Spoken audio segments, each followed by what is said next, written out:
Hey, what's up guys, Tech Titan here and I'm back again with a brand new video. So before I begin, I want to thank you all so much for watching. I do greatly appreciate your guys' latest support. You guys have been incredible. So if you haven't subscribed to the channel, consider doing so. A lot of great content is coming really soon, so make sure you stay tuned for that. With that being said, today we're going to be comparing the 2025 Moto Edge to the OnePlus 13R. And these are phones that fall within the same category.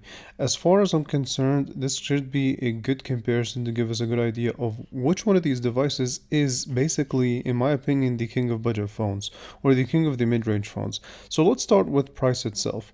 So the Moto Edge and the OnePlus 13 fall under a similar price point where the Moto Edge is $549 and the OnePlus 13R is $50 more at $599.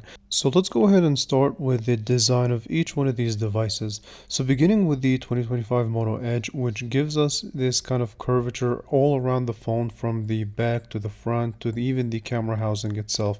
And this phone is made out of this kind of vegan leather material that does feel nice and feels almost premium in the hand. It is this quote unquote Pantone vegan leather material, which is a kind of enhanced plastic, think of it that way, that feels really good in your hand, provide really nice grip, and so overall though definitely a nice design. On the bottom you do have your SIM tray, your microphone, your USB-C that's capable of charging your phone at 65 watts. On the right hand side you have your power button, volume up and down, but the rails are made out of metal. However, they're really thin, which makes it a little bit harder to kind of grip the phone from the sides. And you also have on the left hand side this AI button. In comparison, the OnePlus 13R gives us sort of a basic premium design, right? So it does have this matte glass finish on the back and it feels good in the hand. It's definitely slippery though, so keep that in mind. But it's more of a boxier design, more of a modern boxier design that we see in a lot of flagships nowadays. And the rails of the phone are also made out of metal, but they're a little bit thicker, so they do provide a better grip as far as that's concerned. You have your power button on volume up and down on the right hand side. You also have an IR blaster, which you don't see in a lot of phones nowadays. A microphone on the top. Also on the bottom you have your USB-C, SIM tray, and your speaker at the bottom, and a microphone.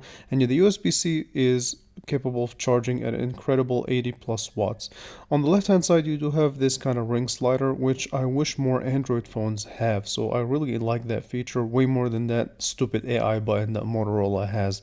Overall though, design is just such a subjective topic, but if I were to go off of looks, the one that stands out a little bit more is definitely the Moto Edge.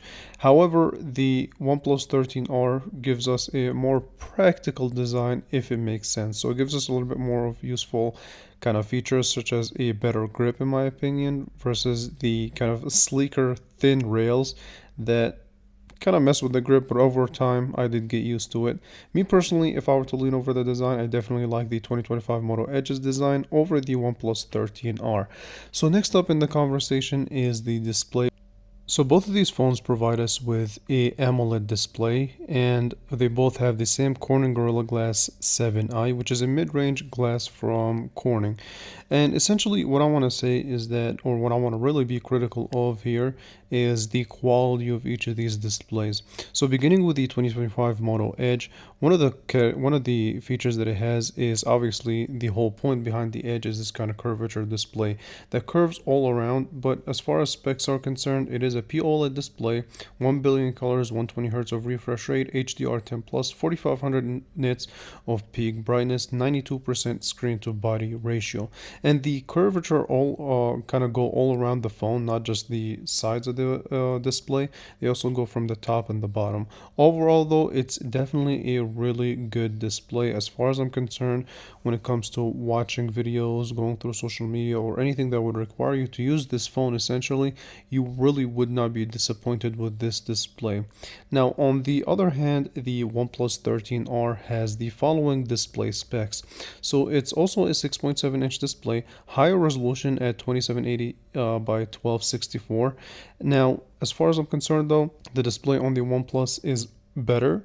So it does have LTP AMOLED display, 120 Hz. You have HDR10 plus support, Dolby Vision, HDR also Vivid, 1600 nits of high brightness and 4500 nits of peak brightness. Now bezels are slightly smaller on the Moto Edge, so this phone has a 91.2 screen to body ratio versus the Moto Edge's 92% screen to body ratio. But overall though, as far as being really critical, the boxier display, or like I guess the standard display, in my opinion is more practical. But the 2025 Moto Edge does give us sort of a cooler looking display. But yeah, the LTP OLED display for switching between 1 Hz to 120 Hz is definitely more useful than either keeping it at 60 Hz and 120 Hz, especially when it comes to battery, which is something that I want to speak on more towards the performance segment of this phone. But again, if I were to sort of round it up, I would give the upper hand to the OnePlus 13R just because it has a little bit more advanced display technology versus the 2025 Moto Edge. But resolution and quality, I don't think you should have a problem with either of these devices. So now let's have the camera conversation. So starting with the 2025 Moto Edge, it does have a 50 megapixel main sensor, 10 megapixel telephoto, 50 megapixel ultra wide versus the OnePlus 13R camera specs 50 megapixel wide, 50 megapixel telephoto, and 8 megapixel ultra wide. So both of these phones have triple camera setup, but sort of do it in a different way. So the Moto Edge has a 50 megapixel ultra wide versus the OnePlus 13R, which has another 50 megapixel, but it's in the telephoto lens. And so these phones prioritize different things. As far as the quality itself though, I did find that the 2025 Moto Edge gives us a brighter image, but the OnePlus 13R does give us a overall better quality, but it is missing sort of the brightness and exposure. Overall though, both of these phones provide you with kind of different looks at the camera setups. So if you're looking for something that has a better ultra wide, go for the Moto Edge. But if you're looking something with a better telephoto sensor, then you have the OnePlus 13R. Both of these phones provide you with 4K video support, and they both record good video, but I do want to give a little bit higher edge on not the 2025 Moto Edge but the OnePlus 13R as far as camera is concerned. I don't think you can go wrong with either of these cameras. They're different in a way, so it's almost preference at this point. If you can adjust the kind of exposure and the brightness, then the OnePlus 13R gives a overall better picture. So as far as the performance is concerned, I just want to say this right off the top: the OnePlus 13R is a way better performing device than the 2025 Moto Edge. Here's why. So if we're talking about pure specs, here are your kind of spec sheet for the 2025 Moto Edge first. So you get the MediaTek Dimensity 7400 Ultra based on an octa-core, 256GB of storage, 8GB of RAM, and also support for your Mali G615 MC2 for your GPU. As far as your battery situation goes, 5200 milliamp hour battery, 68 watt of wired charging, and it does support 15 watts of wireless charging speed.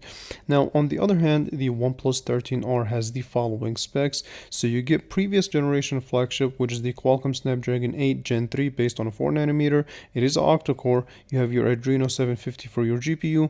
Starting storage is 256GB as well, but it also has higher RAM at 12GB of base RAM.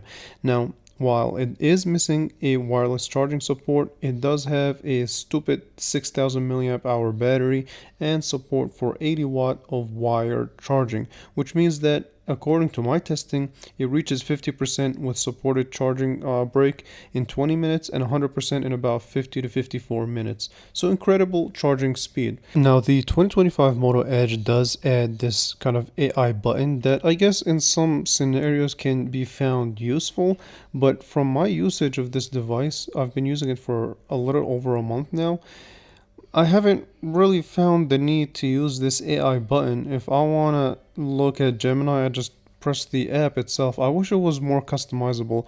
Believe it or not, the 24 model had a more customizable button than the 25 Edge, which is, it's weird. But as far as the actual performance go, opening up daily tasks, going through social media, playing demanding games, it works well. As far as gaming goes, it does heat up after a certain time, so there's definitely thermal throttling with this device, but it's nothing too crazy. It's nothing that I haven't seen within phones at a similar price point. So overall though, decent performance.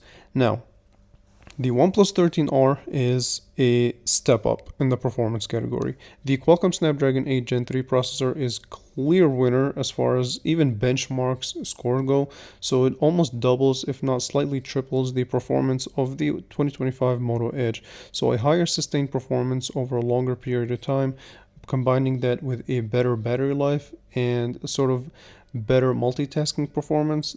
Even benchmark scores, if you're into that, is better on the OnePlus 13R. So overall, though, as far as performance is concerned, the OnePlus 13R is definitely a miles ahead of the 2025 Moto Edge. Now, overall, though, if I were to pick a phone, my practical phone would be the OnePlus 13R, but I wouldn't mind using the 2025 Moto Edge as my daily driver as far as the mid-range device goes. In my opinion, I think about it from a future perspective. The OnePlus 13R with its kind of Qualcomm Snapdragon 8 Gen 3 processor is better future equipped than the 2025 Moto Edge. So, with that being said, which phone would you personally pick? Would you pick the design over practical, or would you pick kind of cooler looking display over the same old looking display but a better overall quality? So yeah, there's a lot of kind of back and forth stuff, but which one would you personally pick? Leave it in the comments below. With that being said, I want to thank you all so much for watching. I do appreciate you guys watching videos, liking and subscribing, so stay tuned for more. Thank you all so much for watching.